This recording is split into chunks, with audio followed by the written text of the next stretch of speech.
Indoor tanning is a huge business, raking in over $2 billion a year in the U.S. alone. With tanning salons popping up all over the country, business grows every day. But the clientele is growing younger and younger at an alarming rate.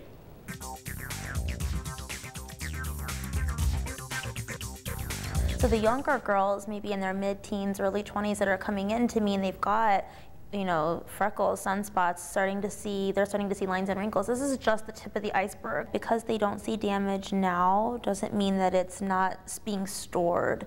The damage usually takes like 15 years or more than that to even start showing up. And by that time that you see damage, you've got a 15-year backlog plus what you're doing as you speak. It's just one of those things that catches up to you really quickly, and once you start to see it, once you're becoming more aware of it, it's essentially too late. Indoor tanning has become a standard in society where image is everything, and the media continues to pressure young girls into this unhealthy way of life. The young girls look up to the people in the media, whether it be movie star, singer, doesn't matter.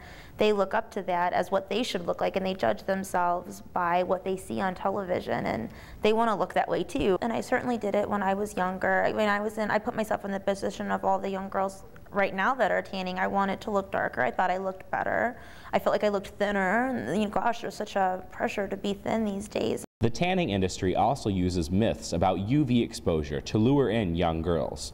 They claim controlled tanning will help prevent melanoma by building up the protective pigment melanin, and that the UV exposure makes the skin produce vitamin D. I think that the idea that by constantly exposing yourself to damage that your body will produce more protection is ludicrous. Your body is trying to save you, and once it runs out of that protection, it's game over. The truth is, in America, one person dies from melanoma every 68 minutes, and tanning increases that risk by 55%. There has also been a 103% increase in the number of melanomas in victims under the age of 18 years old in the last 20 years. And the UV rays that are emitted by tanning beds are 3 times more powerful than the sun. So many options. I mean, the quickest and easiest answer is bronzers that can add a little bit of color to the body, as well as obviously the face. There's self-tanners or sunless tanners, like lotions that essentially give your skin color later. I mean, the beauty industry has came a really far way in developing some of these formulas. The facts are clear.